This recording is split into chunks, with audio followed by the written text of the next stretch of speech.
الله أكبر الله أكبر.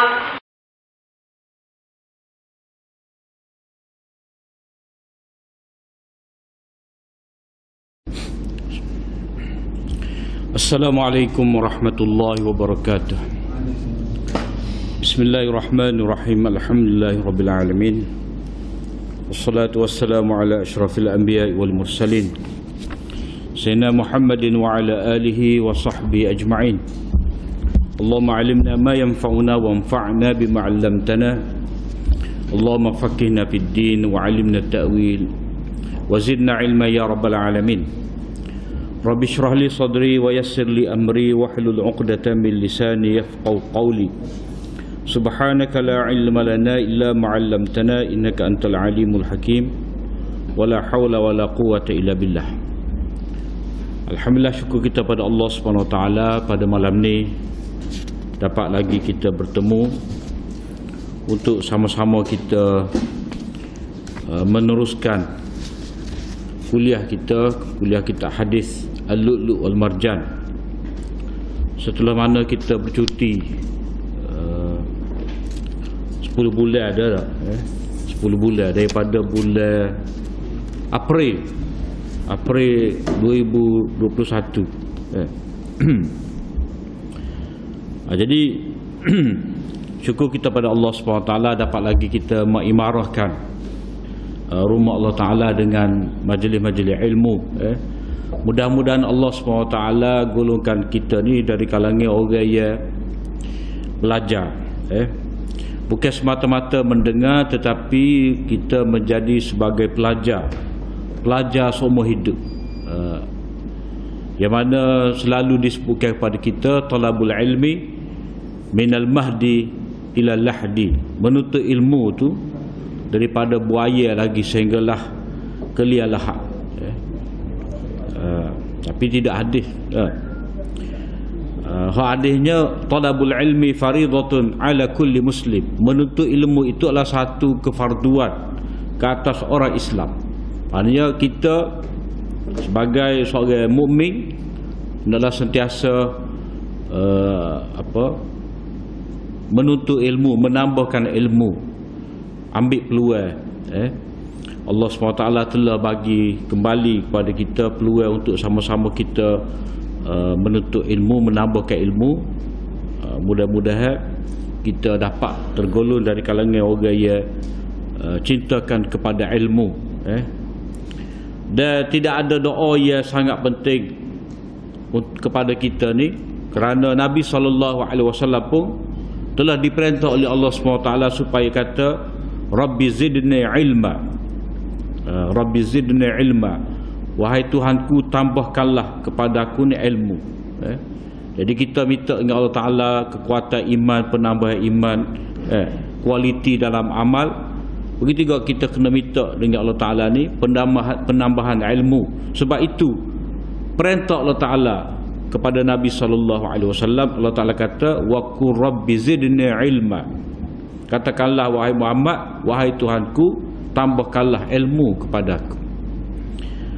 Jadi kita nak sambung yang tepat yang kita berhenti hari itu, iaitu habislah kita perbincangan yang lalu berkenaan dengan sembahyang gerhana. Sembahyang gerhana, sembahyang gerhana ni seperti yang telah kita bincang dahulu, pernah berlaku gerhana di zaman Nabi SAW, dan kebetulan pada waktu tu anak Nabi SAW yang bernama Ibrahim meninggal dunia. Jadi ada orang percaya bahawa berlaku gerhana ni kerana matinya seseorang yang penting, matinya orang yang disayangi oleh pemimpin. Maka Nabi SAW kata inna syamsa wal qamara ayataini min ayatillah. Sesungguhnya matahari dan bulan itu dua daripada tanda-tanda kekuasaan Allah Ta'ala. Tidak berlaku gerhana melainkan kerana kehendak Allah Ta'ala, bukan kerana kematian siapa-siapa. Jadi dia ada kaitan bahawa ni cerita gerhana. Gerhana itu tidak ada kaitan dengan kematian. Dan lepas pada ni kitab Janaiz. Kitab orang mati. Jadi perbincangan kita panjang itu tu tak tahulah sejak daripada bila lagi. Kitabus Salah, tentang semaya, waktu semaya, cara kita semaya, apa yang kita baca dalam semaya, kemudian berkenaan dengan tempat kita semaya berjemaah, semaya Jumaat, semaya hari raya, semaya khauf ketika perang, dan habis dengan semaya gerhana. Kemudian masuk pula berkenaan dengan Kitabul Janaiz, bab orang mati. Sebab orang mati ni dia ada kaitan juga dengan semaya, iaitu menjadi kewajipan kepada orang hidup ni, dia kena semaya juga orang mati. Yang pentingnya semaya ni, penting semaya tu perlu kepada kita ni, sehingga orang tu mati pun dia berhajat kepada semaya. Dan kita semaya ni semasa kita hidup, kita semaya untuk diri kita, dan kita semaya juga untuk orang mati dengan cara kita doa tu. Sebab semaya jenazah ni dia doa, doa kita untuk orang mati. Walaupun tidak ada rokok, tidak ada sujud, keadaannya 4 takbir, ataupun dalam setengah riwayat kata 5, ada kata 6. Jadi doa tu, doa kita mendoakan untuk orang mati supaya dia mendapat keampunan, rahmat dan kemaafan dari Allah Taala. Jadi dalam kehidupan kita ni, Allah SWT telah berikan kepada kita nyawa. Kita nyawa, yang mana nyawa kita ni orang panggil ajalun musamma, satu tempoh yang telah ditetapkan. Maknanya ditetapkan di sisi Allah Ta'ala, tak ada siapa tahu tarikh tamat hidup dia, tak ada siapa tahu. Jadi Allah SWT telah tetapkan kita sebagai makhluk dia ni.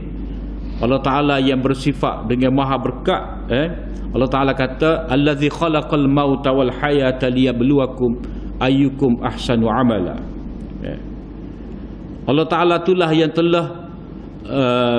telah menciptakan kematian dan kehidupan untuk menguji kamu, siapakah di antara kamu yang paling elok amalnya. Jadi itu hakikat dalam kehidupan kita, bahawa kita ni terikat dengan ketetapan Allah Ta'ala, iaitu kita hidup dan kita akan mati. Tempoh hidup tak ada siapa tahu. Orang kata tak ada, kita kata kita nak lahir pun tak tahu juga. Kedua ibu bapa kita ni ataupun kita ada isteri yang mengandung kalau mainnya diu kak diu bila tak ada sikit-sikit diu, kita pergi diu di klinik lain, pergi hospital lain pula kalau dia scan lain pula. Lepas tu bila sampai waktu tu, kadang-kadang kurang daripada diu, kadang-kadang lepas daripada diu, lepas tu tak tahu. Orang kata buka 2 HC, 3 HC, 4 HC, tak tahu bila nak beranak. Maknanya budak tu sendiri nak lahir ke dunia, walaupun ibu bapa dia tengah tunggu, tapi tak tahu bila dilahirkan. Begitu juga lebih-lebih lagi tempoh hayat tu tak ada siapa tahu. Ada orang mati tua, ada mati muda. Kadang-kadang suami isteri kita tengok ke zaman Covid ni, hak terlantar sakitnya, bini kita kata. Jadi dia pergi jaga tok laki, tok laki dia pergi jaga dia di hospital, tok laki dulu mati. Orang ramai dah jenis lagu tu. Hak sakit berat tu, hak stroke lama tu, bini. Tiba-tiba tok laki dulu mati. Jadi Allah Ta'ala ketetapan dia kita tidak tahu. Cuma Allah SWT telah menetapkan kepada kita selama mana tempoh kita ni hidup ni, dia nak tengok ayyukum ahsanu amala, siapakah di antara kamu ni yang sebaik-baik amal. Dia berlaku kematian depan kita ni, seorang lepas seorang, dah tahu-tahu meninggal dunia. Ini sebenarnya mengingatkan kepada kita bahawa itu juga yang kita akan hadapi nanti. Kita akan sampai ke garis penamat. hidup kita. Jadi bila berlaku kematian ni, kita dituntut supaya mempersiapkan orang yang mati.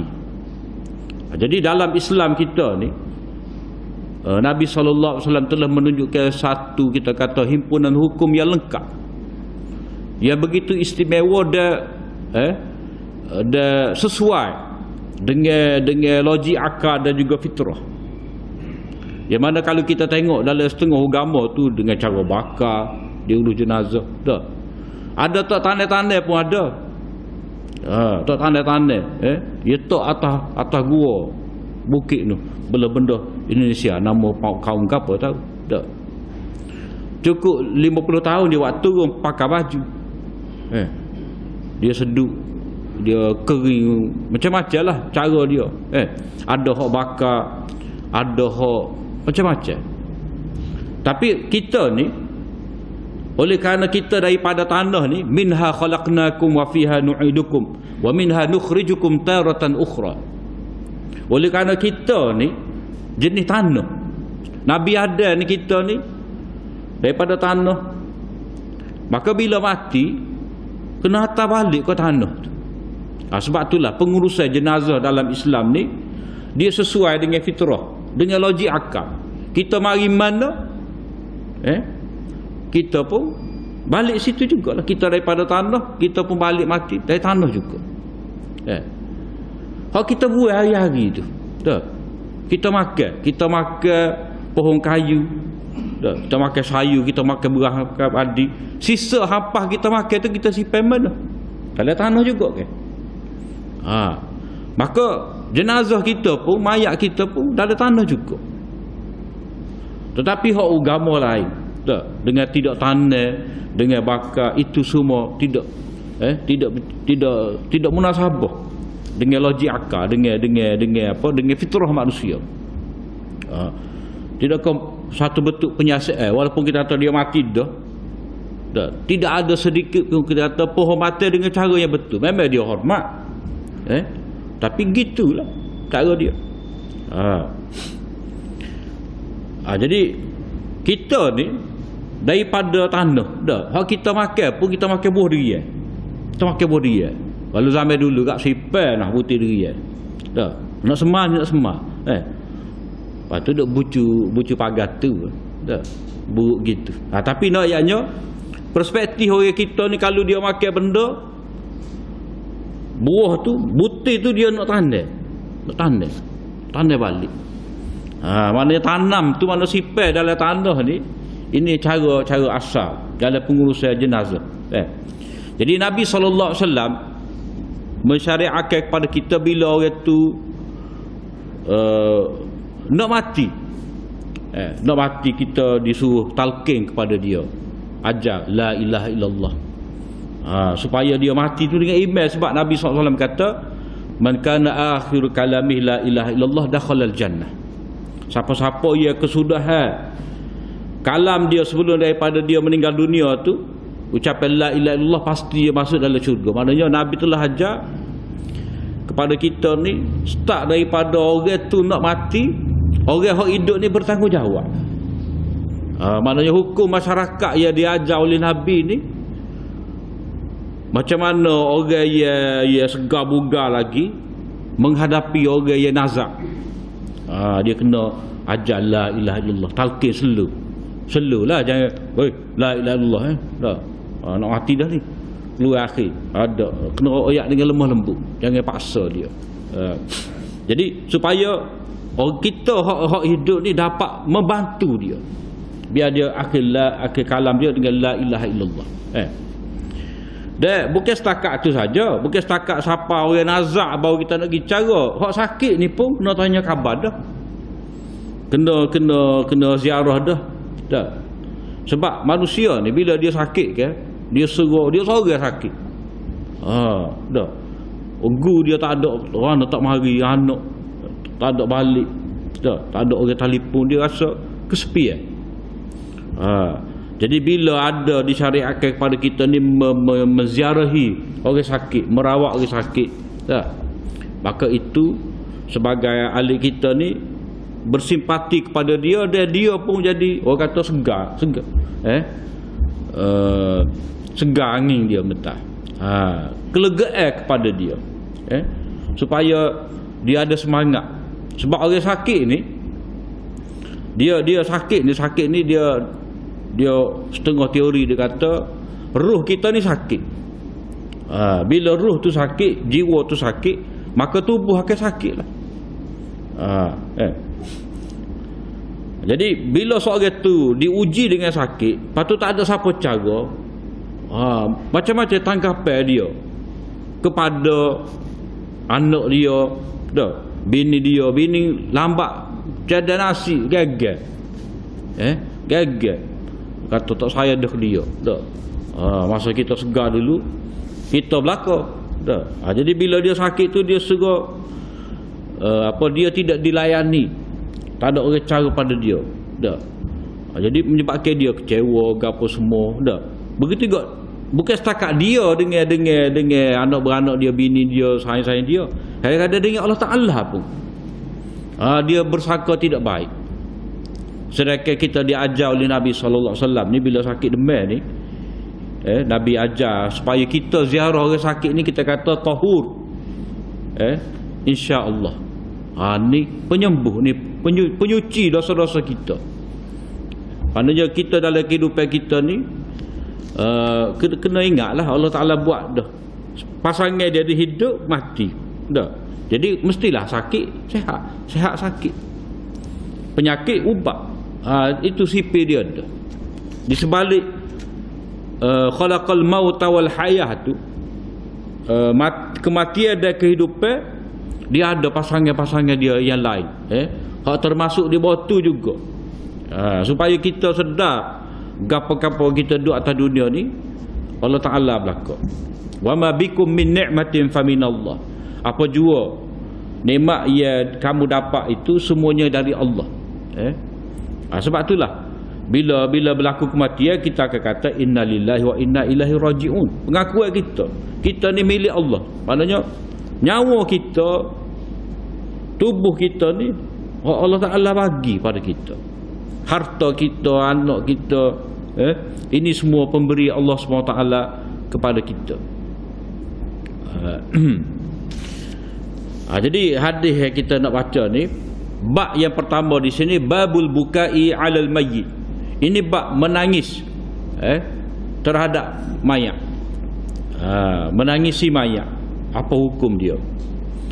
Hadis Usamah bin Zaid radhiyallahu anhu qala arsalati ibnatun nabiy sallallahu alaihi wasallam ilaihi inna ibna li qubida fa'tina fa arsala yuqri'u as-salama wa yaqul inna lillahi wa inna lillahi ma akhadha wa lahu ma a'ta wa kullun 'indahu bi ajalin musamma faltasbir wal tahtasib. فأرسلت إليه تقسم عليه ليأتينها فقام ومعه سعد بن عبادة ومعاذ بن جبل وأبي بن كعب وزيد بن ثابت ورجال فرفع إلى رسول الله صلى الله عليه وسلم الصبي ونفسه تتقطع كأنها شن ففاضت عيناه فقال سعد يا رسول الله ما هذا؟ فقال هذه rahmatun ja'alaha Allahu fi qulubi ibadihi wa innama yarhamullahu min ibadihi ar-ruhama. Hadis riwayat daripada Usamah bin Zaid. Katanya seorang anak perempuan Nabi sallallahu alaihi wasallam telah menghantar seseorang menemui Nabi sallallahu alaihi wasallam supaya memberitahu kepada Nabi bahawa anak lelaki saya ni qubita, mana dalam keadaan nazak.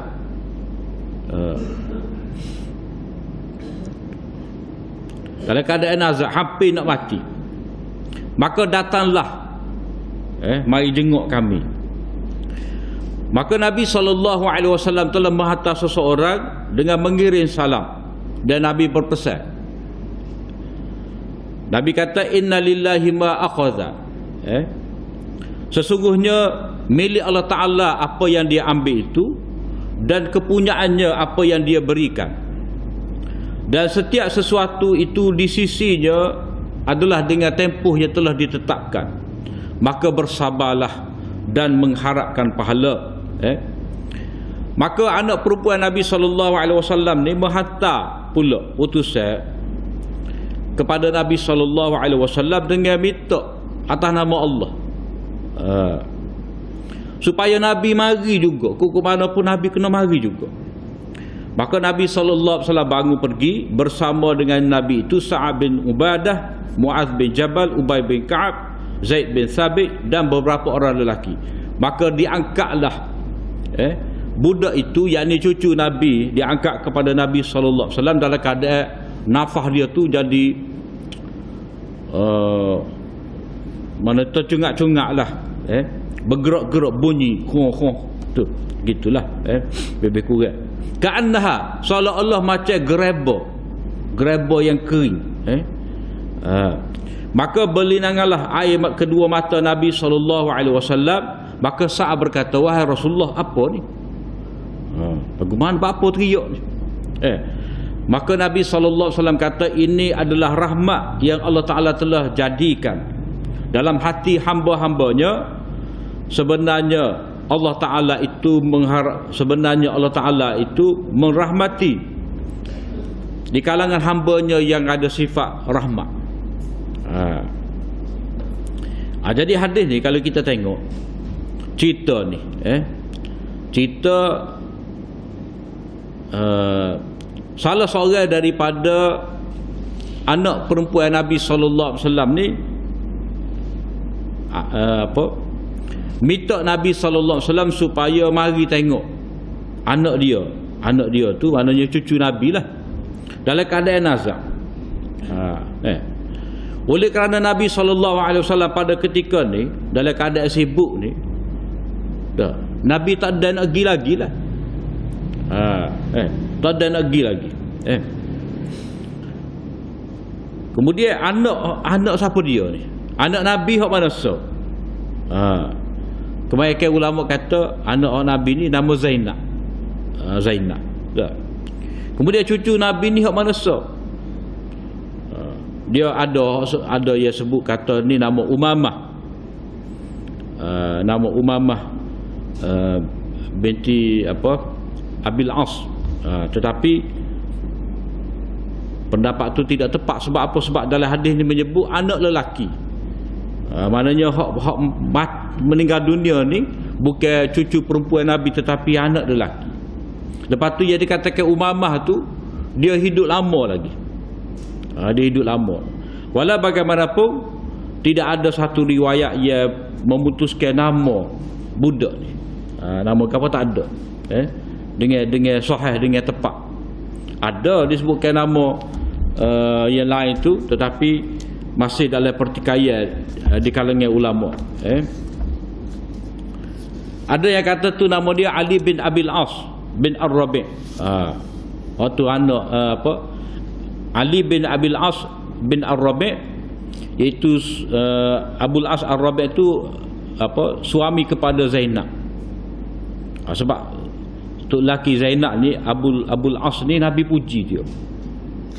Walaupun pada ketika Nabi hijrah tu Zainab tidak hijrah lagi.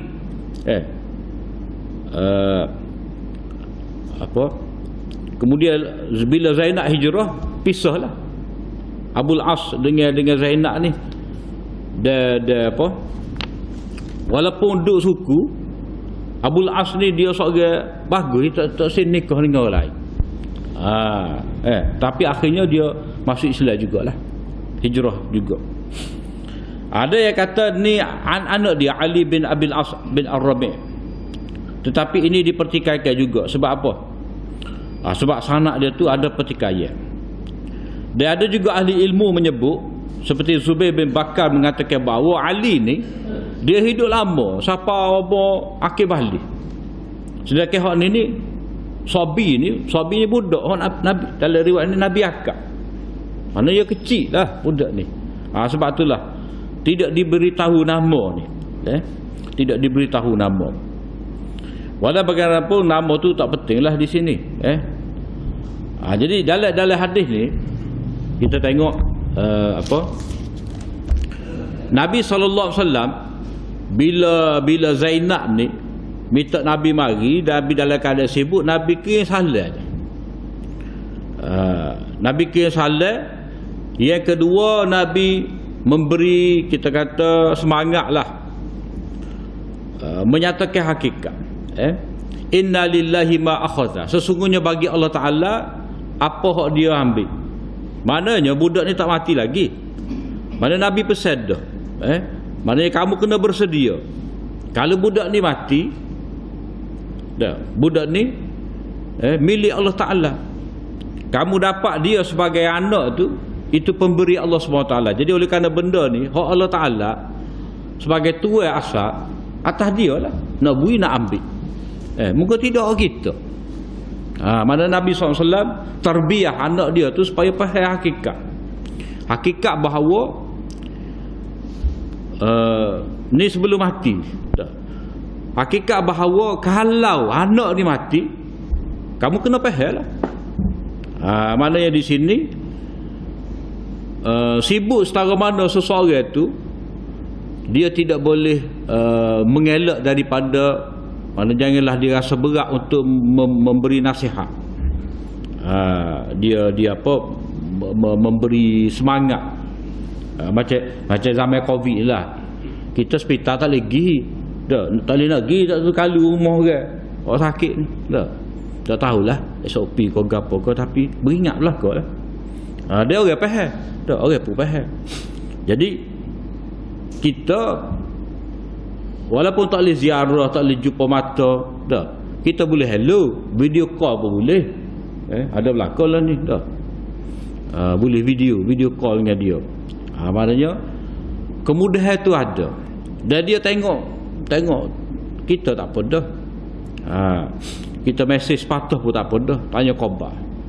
Kita memberi semangat kepada dia. Jadi Nabi SAW ni sibuk ni, tak tahulah urusan apa pada ketika ni. Bila anak dia tu minta mari, Nabi hanya dapat memberi nasihat supaya bersedia untuk menghadapi keadaan nanti. Maknanya jangan kita ni tak ada langsung rasa nak, kita kata Tuhan akan ambil, tak mungkin mati. Tak boleh. Kita kena ready lah, kena tak faham hakikat. Sebab duit dah. Duit kau makan dah, kalau kita kata dah, kita makan kadang-kadang suap pun jatuh. Jatuh pun dah kucing. Dah. Tidak rezeki kita faham lah. Maknanya Nabi SAW ni, dia telah mempersiapkan anak dia ni supaya bersedia menghadapi keadaan-keadaan. Bukan dengan masuk, biarnya mati lah, moga mati. Bukan gitu.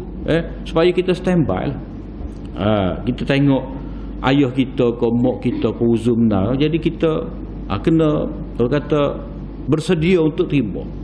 Saya kita setara mana pada seseorang, kalau kita kata tanda-tanda dia nak terus hidup tu tak ada harapan dah, kita kena bersedia. Supaya gapo? Supaya tak berlaku, kita kata, jenis mecok dengan Tuhan. Tak faham takdir, tak faham ketetapan Allah Ta'ala. Jadi kita boleh menerima. Sebab ni, oleh kerana nak terima musibah ni, kita pun memang kata tak kena demo tak tahu dah. Tapi Nabi beri pesan dah kepada kita supaya bersedia, kena faham keadaan, supaya kita ni dapat menerima takdir yang akan mari kepada kita tu dalam keadaan kita bersedia. Memanglah takdir ni, kalau benda hak tak molek, bukan kita minta, tapi bersedia tu. Bersedia. Kalau benda baik pun kita kena ada pengharapan, dan kita bersedia untuk benda baik tu. Benda hak tak molek pun kita kena minta jauh dan kena bersedia kalau berlaku. Jadi Nabi SAW dalam keadaan sibuk ni, Nabi pesan juga, iaitu apa? Ada 3 perkara di sini. Ada banyak perkara lah Nabi pesan. Mula-mula tadi, innalillahi ma akhadha. Bagi Allah Ta'ala apa hak dia ambil. Itu yang pertama. Yang kedua, bagi dia juga apa yang dia beri. Maknanya Nabi SAW sebut mula-mula ni, kalau dia ambil, itu adalah hak Allah. Hak Allah. Kalau dia bagi, hak dia. Maknanya Nabi SAW ni dia terbalik ke hak keadaan sebenar. Jadi kalau kita kira sebenar, apa yang Allah Ta'ala beri kepada kita tu hak dia. Apa hak dia ambil daripada kita pun hak dia. Tapi Nabi sebut apa Allah Ta'ala ambil, hak dia. Apa yang dia telah beri tu hak dia juga. Supaya gapo? Supaya kita ni faham dengan jelas. Sebab hak situasi hak berlaku ni hak paling dekat ni Tuhan nak ambil, hak dekat. Hak Tuhan tu hak tu kita semua sedia tahu dah, kita maklum dah bahawa Tuhan bagi pada kita. Ni hak bagi, hak dia nak ambil ni. Hak akan terlepas daripada kita ni. Hak ni hak orang tidak dapat faham. Jadi Nabi sallallahu alaihi wasallam sebut innalillahi ma akhadha ni, mana benda hak dekat ni, hak akan berlaku ni, nak supaya hak ni dulu. Supaya hak ni dulu. Maknanya kalau kamu maklum dah bahawa apa yang dia bagi tu hak dia, maka kamu kena terima juga ni lah. Jadi Nabi sallallahu alaihi wasallam sebut tu sebagai apa? Kita nampak hak ni supaya bersedia dan atas apa? Atas hak dia bagi pun hak dia. Jadi kalau benda tu hak dia boleh ambil lah. Dia boleh ambil. Wa kullun indahu bi ajalin musamma. Semua tu setiap hak dia bagi, setiap milik dia di sisi dia dengan tempoh. Maknanya sementara. Sementara, maknanya dunia ni sementara. Sifat hak kekal ni Allah Ta'ala. Selain daripada Allah Ta'ala, semua bersifat sementara. Ada tempoh. Bateri ada tempoh dia. Dah. Gapo lagi. Jadi semua tu bila mana bertempoh, bila tempoh itu telah ditetapkan oleh Allah Ta'ala, maka dia tidak akan apa, jadi mari awal ataupun mari lewat. Dah. Tepat pada waktu dia. Jadi bila kita faham, beriman dengan benda ni, maka bila berlaku musibah ni kepada kita, kita akan jadi tenang, mudah menerima, tak berat sangat. Bila kita faham hakikat musibah ni, tak. Oleh kerana benda ni berlaku dengan takdir Allah Ta'ala. Bila kata dengan takdir Allah Ta'ala, maknanya itu dengan kehendak dia, ketetapan dia, kudrat dia, ilmu dia, atas dia. Kita kena bersedia. Kena tunduk. Sebab apa? Sebab sifat Allah Ta'ala ada hidup, ada mati, ada musibah, ada sakit, ada demam apa semua. Ada waktu-waktu dia. Jadi bila kita tahu semua ni daripada Allah Ta'ala, segala bentuk ujian, segala bentuk kehilangan, musibah apa semua ni, kemalangan daripada Allah Ta'ala, dan dia akan berlaku pada siapa-siapa. Dan bila kita tahu hakikat dia, maka mudahlah. Dan bila kita faham bahawa ni kehendak Allah Ta'ala, ketetapan dia, milik dia, maka kita akan dapat hilang daripada kita ni penyakit kalu-kalu. Buah kalulah. Tak. Jadi kalu ni biasanya mari penyesalan tu, sehingga kita tak boleh nak baiki lah ke mana. Tak. Mana buah kalu ni buah lepas. Kita nak ambil semula buah kalu tu tak boleh dah, sebab benda berlalu. Cuma kalau benda kalu ni dah, kalau akan datang, lain. Kalu hak lepas ni, kalau akan datang, lain. Kalau saya hidup lagi, dah, saya nak gapo? Nak buat kebajikan, nak tolong orang susah. Kalau hidup lagi. Tapi kalau kata, kalau mari aku tolong dia. Jadi kalau hak lepas ni tak ada guna. Permainan setan. Dah. Permainan setan. Kalau hak lepas ni permainan setan. Bila permainan syaitan dia menyebabkan kita sedih. Bila kita sedih ni kita tak ada nak buat apa. Habis masa gitu. Tetapi hak dia ajar kepada kita ni baiki untuk masa akan datang. Mana kalau ni mana kalau akan datang tak apa. Itu termasuk di bawah cita-cita. Cuma cita-cita tu dia kena berserta dengan keazaman lah. Dah. Kalau kita kata kalau esok aku bangun awal subuh aku kan, kalau dah. Tapi bila nak subuh tu tidur betul aja, tak jadi buah kalu juga. Mana kalu tu bahaya. Punca kalu ni sebab apa? Sebab kalau hak lepas kita tidak dapat menerima takdir, mari buah kalu hak lepas hak tak molek tu adalah kerana kita tidak faham takdir. Buah kalu hak akan datang ni dia jadi tak molek bila mana kita tak ada keazaman. Tak ada niat, tak ada kesungguhan. Kemudian perkara berikut yang diajar oleh Nabi SAW, Nabi kata faltasbir, bersabarlah. Bersabarlah. Mana kena ada sabar, menahan diri. Menahan diri maknanya sabar-sabar ni kita kawal diri kita daripada bertindak luar daripada akhlak yang terpuji. Itu makna sabar. Kita menahan diri kita. Sabar daripada marah. Antaranya dah. Sabar. Kalau kita dia sabar ni banyak jenis. Dah. Sabar dalam menghadapi musibah. Penting ada sabar tu supaya kita dapat menerima takdir. Sabar dalam mengerjakan amal ibadat supaya kita dapat istiqamah, dapat buat dengan sempurna. Dah, kalau kita tak sabar, contoh puasa. Kalau tak sabar puasa, zuhur minum aida. Tu mana sabar. Jadi sabar ketika berpuasa tu mana sabar kesungguhan untuk kita menyempurnakan sesuatu. Sabar dalam meninggalkan maksiat. Ni satu bentuk kesabaran juga. Mana nak kepada keazaman, kesungguhan. Kemudian Nabi kata wal tahtasib, hendaklah kamu mengharapkan pahala.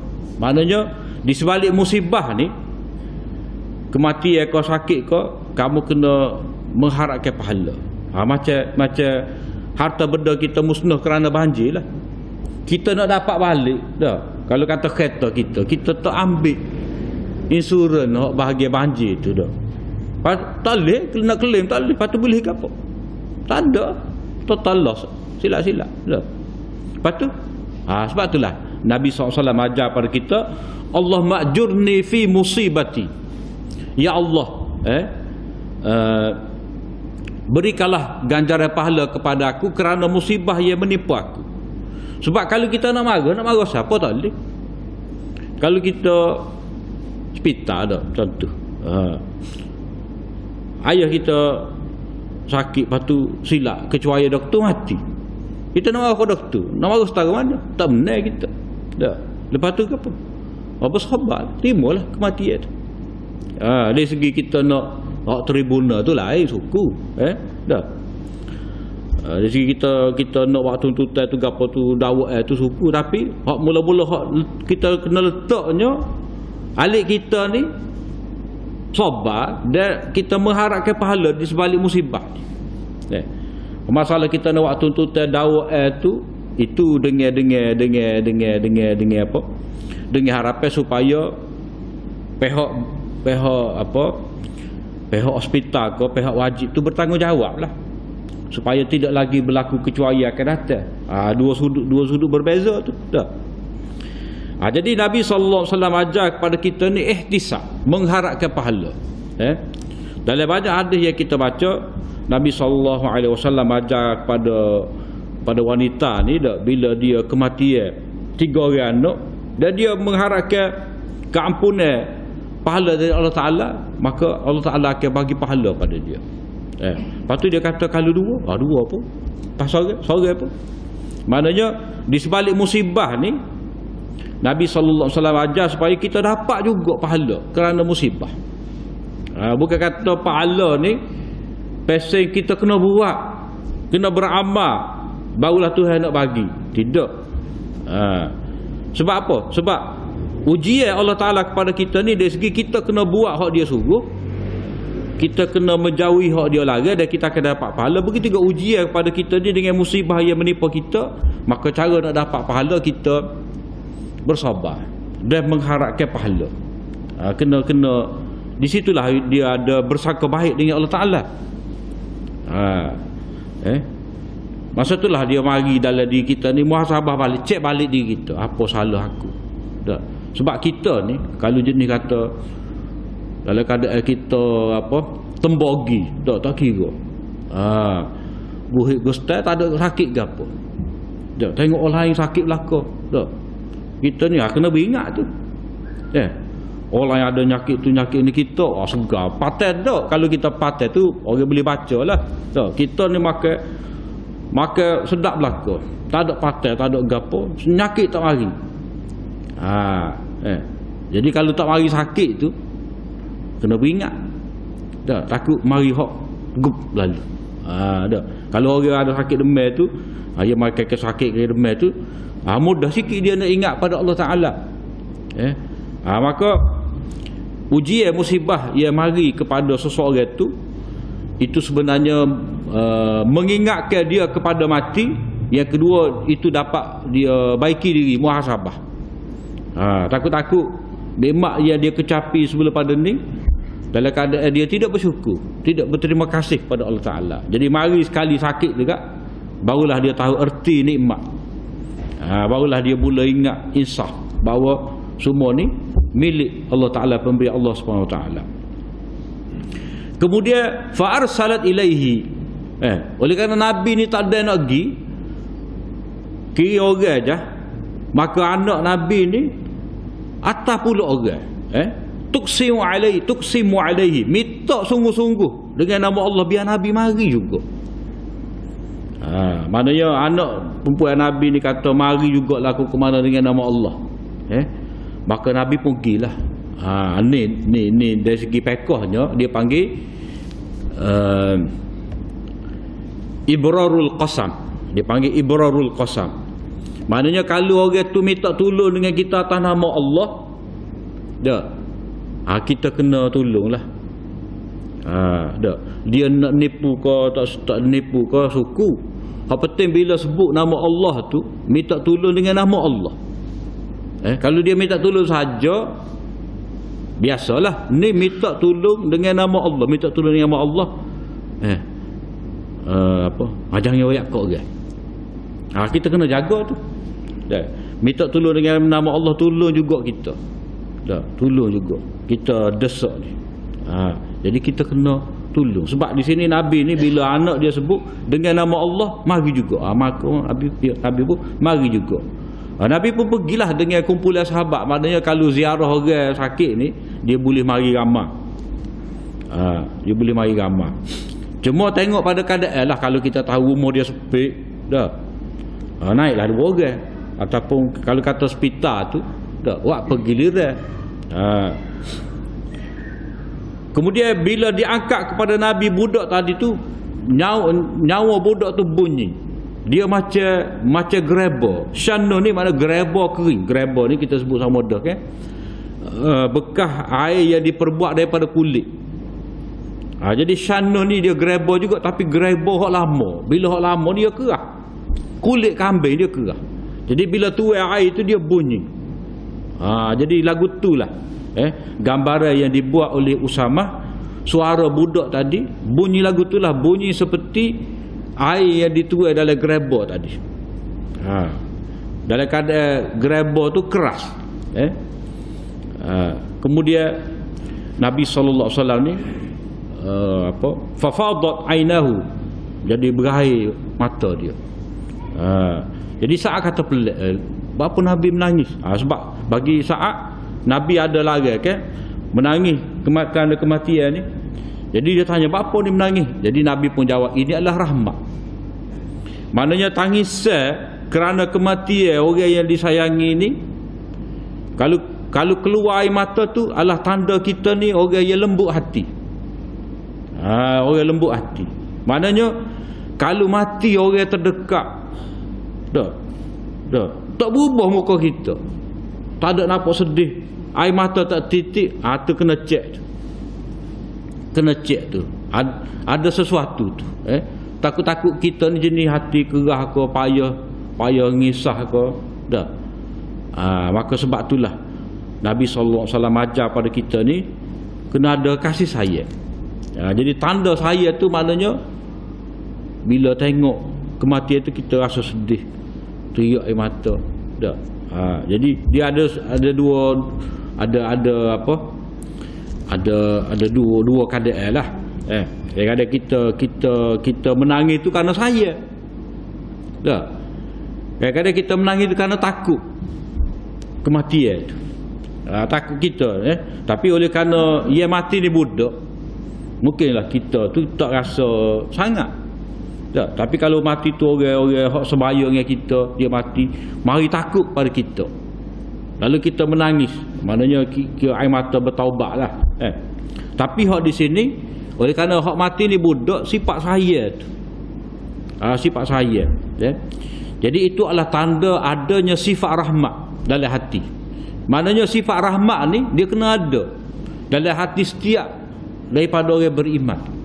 Sebab apa? Sifat rahmat ni sifat Allah Taala. Bila dalam hadis ni Nabi kata, innama yarhamullahu min ibadihi ruhama. Allah Taala hanya sayang kepada hamba-Nya yang ada sifat rahmat. Hak mana tak ada sifat rahmat tu dia tak sayang. Maka sebab itulah dalam hadis yang lain Nabi kata man la yarham la yurham. Siapa-siapa yang tidak ada sifat mengasihi, maka dia tidak akan dikasihi. Dan oleh kerana rahmat yang paling besar sempurna ni adalah rahmat Allah Taala, maka dia sendiri yang balas. Maknanya kita dituntut supaya ada sifat rahmat kepada hamba-hamba Allah, kerana Allah Taala tu sendiri dia merahmati hamba-hamba dia. Bila kita merahmati hamba-hamba Allah Ta'ala sebagaimana Allah Ta'ala merahmati hamba-hamba dia, berarti kita telah tiru sifat Allah Ta'ala. Maka Allah Ta'ala akan sayang pada kita. Jadi bila kita sayang kepada hamba Allah Ta'ala, maka Allah Ta'ala akan sayang kepada kita. Mana balasan yang kita dapat tu sesuai dengan sifat yang ada dalam diri kita.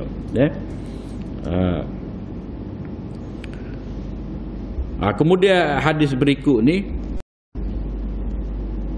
berkenaan dengan Nabi menangis juga. Itu insya-Allah kita akan sambung pada minggu akan datang. Setakat saja untuk malam ni. Apa yang baik dari Allah SWT, apa yang kurang itu daripada kembali saya. Aku liqauli hadza wa astaghfirullah li wa lakum. Assalamualaikum warahmatullahi wabarakatuh.